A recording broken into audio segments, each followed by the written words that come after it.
मैं बल्लभगढ़ से आई हूँ। मेरा एक सवाल है कि जब भी कई बार ऐसा होता है कि मेरे साथ ना मुझे मतलब कुछ होने वाला होता है ना, तो पहले से मेरे माइंड में वो चीज़ रात को ही दिखाई दे जाती है। जैसे ही हाल ही में अभी ना पिछले महीने में नवंबर में एक हमारे सामने ही पड़ोसी है, वो ख़त्म होने वाले थे और रात को मैंने सपने में देखा कि मेरा पति मुझे पाकिस्तान ले गया और मैं वहाँ राम का नारा लगा रही हूँ, और जबकि वहाँ राम मंदिर है या नहीं, मैं पाकिस्तान में नहीं गई, मुझे नहीं पता। अगले ही दिन मैं सुबह ही उठ के, मेरा बड़ा बेटा है 12 साल का, मैंने उसको बताया बेटा ऐसे ऐसे मुझे सपने में हुआ मेरे साथ। तो मेरे बेटा ने कहा मम्मी ऐसे ही, आपको तो पता नहीं पापा ही पता नहीं घुमाने भी ले गए, तो कहाँ ले गए। उसने मजाक में बात टाल दी और दोपहर होते होते शायद 2:45 बजे हो गए, उस सामने वाला व्यक्ति खत्म हो गया बिल्कुल। हॉस्पिटल ले जाने से पहले वो उसने दम तोड़ दिया। उसके 2 दिन बाद फिर से ही मुझे वही आदमी, मरा हुआ आदमी बगल वाली छत पे बैठा हुआ दिखाई दिया और हंस रहा है। एक और औरत उसके साथ बैठी है, वो भी कुछ दिन पहले ही खत्म हुई थी। मुझे समझ में नहीं आता। उसके बाद मैंने अपने हस्बैंड से ही बात कंसल्ट करी कि पता नहीं मेरे साथ ऐसा क्यों हो रहा है, मुझे क्यों मरे हुए लोग क्यों दिखाई दे रहे हैं। हालांकि मैं ऐसा नहीं है, मैं पेशे से टीचर हूँ और सुबह 8 बजे से लेके शाम को 5:30 बजे तक का टाइम जो है मेरा बच्चों के साथ ही बीतता है। पहले स्कूल जाती हूँ, 2:30 बजे तक स्कूल में रहती हूँ, उसके बाद मैं ट्यूशन पढ़ाती हूँ बच्चों को। 3 से 5:30 का मेरा ट्यूशन का टाइम है। और रात को जब मैं घर आती हूँ तो खाना पीना बनाती हूँ, जो काम करने अपने डेली उसके वो मैं करके, और रात को सोने से 10 मिनट पहले मैं केवल आपका फ़ोन ऑन करती हूँ। हालांकि मुझे फ़ोन में ज़्यादा कुछ नहीं देखना आता, लेकिन मैं अपने हस्बैंड से वाईफाई ऑन करवा के आपका 10 मिनट 15 मिनट या आधा घंटा जो भी मुझे मिलता है भजन देखती हूँ, फिर मैं सो जाती हूँ। और ऐसा मेरे मन में कुछ मतलब कि किसी से ना मिलना जुलना ऐसा मेरा कुछ नहीं कॉन्टैक्ट रहता।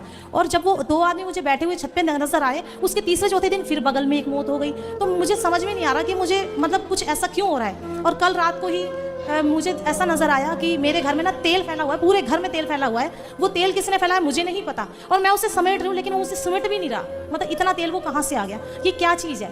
और एक प्रश्न मेरा ये है गुरुजी कि मेरी लव मैरिज हुई है, मैंने अपनी मैंने अपनी पसंद से शादी की है, लेकिन मेरी शादी के 14 साल हो गए, लेकिन मैंने अपने हस्बैंड को खुश रखने की हर तरीके से कोशिश करी, उनका पूरा साथ भी दिया, कमाने में रहने में जैसा उन्होंने चाहा वैसा मैं रही हूँ।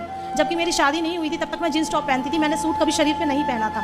लेकिन मैं इनके घर में आने के बाद, जैसे इन्होंने कहा ना मेरे घर में ऐसे चलता है, मैं उनके अकॉर्डिंग ढल गई।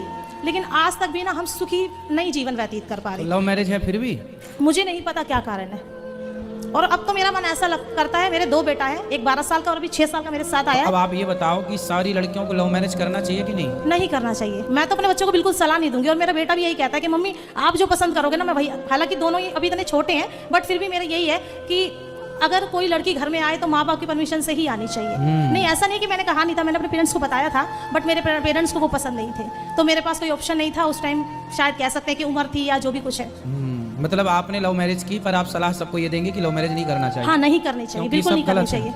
गलत है। हाँ, लेकिन अब पता नहीं जब से ना मतलब 2 साल सा हुआ, अब तो मुझे ऐसा लगता है मतलब भजन कीर्तन अब मेरे गली वली में होता है ना, तो चाहे मैं 10 मिनट के लिए जाऊँ मैं जाती जरूर हूँ। और है ना मेरा मन बिल्कुल ऐसा लगता है सब कुछ छोड़ के और बस भगवान का नाम लूँ। अगर आपकी सलाह मतलब थोड़ी सी अगर परमिशन हो तो मुझे, हाँ भाई चाहे कोई जॉब दिलवा दो, कुछ भी दिलवा दो, मैं तो यहीं रहना चाहती हूँ, मैं कहीं नहीं जाना चाहती। फिर जिनसे लव मैरिज किया उनका क्या होगा? तो आप अगर प्रवचन अच्छे देंगे, उनके समझ में आ जाएगा तो वो भी भाग आएंगे। हाँ, अभी तो उनको तो देखो, आप भगा के पहले भी ले जा चुकी हो, तो भगा के यहाँ ले आओ। हाँ, वही तो कह रही हूँ। हाँ। तो कुछ तो ऐसा करो गुरुजी, जब तो मैं आई हूँ आपके पास। एक बार उनको यहाँ ले आओ भगा के, चलो वृंदावन, और यहाँ आ गए भाग के, तो फिर यहाँ से बिहारी जी उनको कहीं भागने नहीं देंगे, पकड़ के रखेंगे। नहीं, मुझे कुछ समझ में नहीं आ रहा, ये जो पीछे की जो मुझे घटनाएं दिखाई देती है उसका क्या कारण है? उन लोगों से आपका किसी न किसी जन्म का कोई ना कोई संबंध था, कुछ ना कुछ कनेक्शन था। क्योंकि जो स्वप्न हम देखते हैं, मरा हुआ व्यक्ति किसी की मृत्यु देखते हैं तो उसकी आयु बढ़ जाती है, ऐसे ही सुना है मैंने। लेकिन जो मर ही गया और मरा हुआ व्यक्ति दिख रहा है, तो उसके घर वालों से आप ये कह सकते हैं कि भाई तुम्हारे मरे हुए लोग हमें दिख रहे हैं, मतलब उनकी सदगति नहीं हुई, उनकी सदगति के लिए आप लोग कुछ प्रयास कीजिए। तो आप उनको ये हेल्प कर सकते हैं कि उनके परिजनों को बताएं कि भाई आपके पितरों की, आपके इनके लिए कोई पुण्य का कार्य कीजिए ताकि इनकी सदगति हो जाए। मरा हुआ व्यक्ति का दिखना ये है कि उसकी अभी सदगति नहीं हुई और वो आपसे चाह रहा है कि आप कुछ करो। आपका किसी जन्म में उससे कोई संबंध रहा होगा, आप उनकी बेटी रही होंगी या आप उनके माँ रही होंगी, कुछ किसी भी प्रकार का किसी जन्म में, सैकड़ों जन्म पहले भी किसी जन्म में आपका कोई संबंध रहा होगा, इसलिए वो आपको सपने में दिखे। और ये जो और चीजें जो मुझे दिखाई देती है, इनका क्या कारण है? और क्या? जैसे तेल पूरे घर में फैला हुआ, मेरे ही घर में, और मैं समेट रही हूँ तो मुझसे सिमट नहीं रहा। हाँ। तो क्या कारण है इसका? तेल दिखना स्वप्न में ना, बहुत ज्यादा अशुभ तो नहीं है ये सब चीजें, लेकिन बहुत ज्यादा शुभ भी नहीं है। ठीक है, इन सब बातों पे ना जाएं। पानी का दिखना, आकाश का दिखना, आग का दिखना, ये सब चीजें शुभ मानी जाती हैं। चिता जलती हुई दिखना ये शुभ है, मतलब ठीक है, पानी दिखना सपने में ये बहुत शुभ होता है। नहीं, मैं सिर्फ ये जानना चाह रही हूँ, ऐसा तो कुछ नहीं है कि जैसे लोग कहते हैं कि कोई किसी ने कुछ करा दिया या हमारे पितर परेशान हो या हमारे आपके पितरों का कुछ हो। आपके पितर परेशान होते तो आपके दिखते सपने में।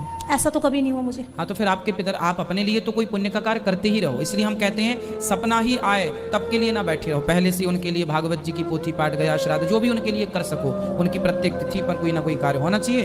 और वो जो दूसरे दिख रहे हैं वो आपके लिए किसी ना किसी जन्म के संबंधित थे, इसलिए दिख रहे हैं। गुरुजी, एक छोटा सा प्रश्न हो रहा है। आपने हमेशा कहा है कि पति को परमेश्वर मान के रखो, और हर औरत, हर सास कहती है अपनी औरत बहू से कि सीता बन के दिखा, पर अपने बेटे से यूं क्यों नहीं कहती कि तू राम बन, रावण की तरह मत बिहेव कर? ऐसा क्यों है? हम तो कथा में कहते हैं राम बनो रावण मत। हाँ, आप तो कहते हो, बट और तो नहीं कहते ना कोई।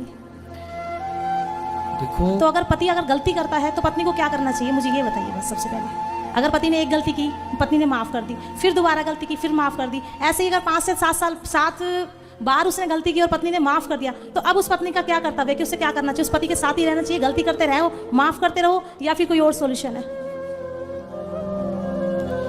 जहाँ अरेंज मैरिज होती है, जहाँ लड़की बढ़िया तरीके से जाती है शेरनी की तरह, बारात लेके आता है दूल्हा, तो वो लड़की तो थोड़ा आंख भी दिखाए तो पति को थोड़ा सुनना पड़ता है, क्योंकि वो दबंग है, उसकी तो सुनेगा। लेकिन आपकी नहीं सुन पा रहा है वो, क्योंकि आप भाग के गई हैं। समझो इस बात को, वो जो आप भाग के चली गई, नहीं तो वो जो गलती हुई वो तो हुई, लेकिन अब उस चीज़ का क्या सॉल्यूशन हो सकता है? उसका दंड, अभी उसका दंड है, ये जो आपको मिल रहा है उसका दंड है। तो इसके लिए क्या कर सकते हैं, कोई सॉल्यूशन? अब इसका सलूशन क्या है? चुप रहो। वैसे भी शादी आपने तरीके से की, मतलब जो लड़कियां, नहीं, मैं सिर्फ ये कहना चाह रही हूँ, अरेंज और लव मैरिज की तो बात ही नहीं है। मैं सिर्फ इतना पूछना चाह रही हूँ कि जैसे पति को परमेश्वर के आपने उपाधि दी है और आपने काफी, मैं इससे सहमत भी हूँ, ऐसा नहीं मैं सहमत नहीं हूँ। हमने उपाधि नहीं दी, भगवान शास्त्रों ने उपाधि। हाँ, शास्त्रों उपाधि, हमने तो आपको देखा ना बोलते हुए, तो हम तो ये कहेंगे हाँ हमारे गुरु ने हमें ये बताया, चाहे हमने नाम दंड नहीं लिया। तो आपके देखो पति को ले आना, उनको हम बहुत तरीके से समझाएंगे। आपको क्या समझा? देखो, आपको समस्या तो आपके पति से है, और जिनसे समस्या वो आते तो मैं उनको ठीक करके भेजता आज ही, कल नहीं, आज तुरंत। लेकिन आप ऐसा करिए कि आप पति की हर बात को, जो आपको गलत लगे, रिश्ते चलाने के मैं बहुत सारे फॉर्मूले देता हूँ, और मैं एक फॉर्मूला आपको दे रहा हूँ कि जो बात आपको पति की बात अच्छी ना लगे, उस बात को आप इग्नोर कर दो।